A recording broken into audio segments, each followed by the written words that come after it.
Сәлем достар, бүгінгі видеода мен сіздерге өте жұмсақ және әдемі болып көтеріліп пісетін булочкидің рецептімен бөлісетін боламын.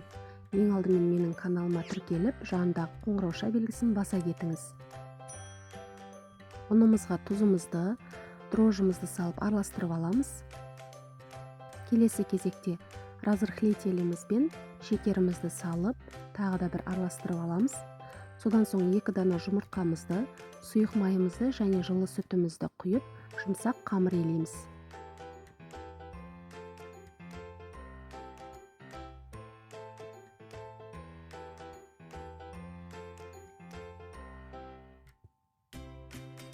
Қамырымыздың басы біріккеннен кейін бөлме температурасында еріп тұрған сары майымызды қосып, екеуінің басы біріккенше тағы да қамырымызды елейміз.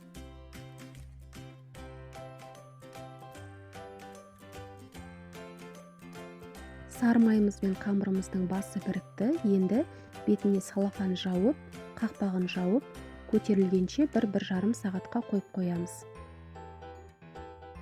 Міне қамырымыз көтерілді, ал енді қамырмен жұмыс жасауға кірісеміз.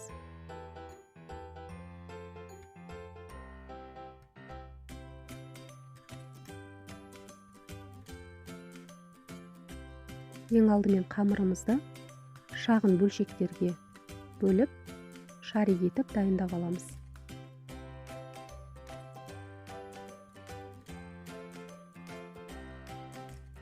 Міне қамырымыздың барлығын шағын бөлшектерге бөліп дайындап алдық.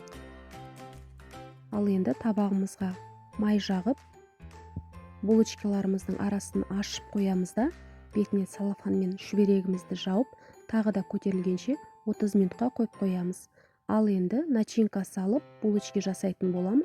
Мен осындай вареный сгущенка пайдаланатын боламын. Сіздерде вареный сгущенка болмаса, арасына қою варенье жақсаңыздар да болады.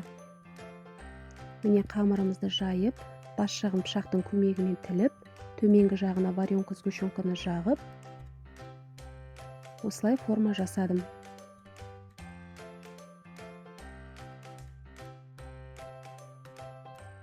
Менің каналыма тіркеліп, жанындағы қоңырауша белгісін баса кетуді ұмытпаңыздар.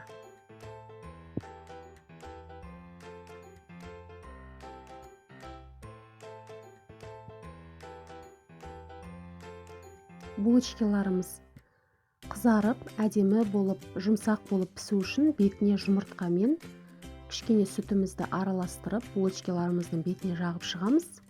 Міне бізді булочкаларымыз 2 есе болып, әдемі болып көтерілген. Енді бетіне мак немесе кунжут сеуіп, қызып тұрған пешке 15-20 минутқа пісіріп аламыз.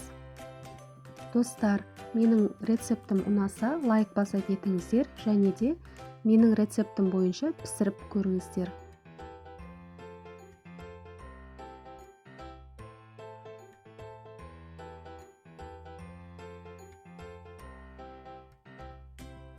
Булочкалар өте жұмсақ және өте әдемі болып көтерілген.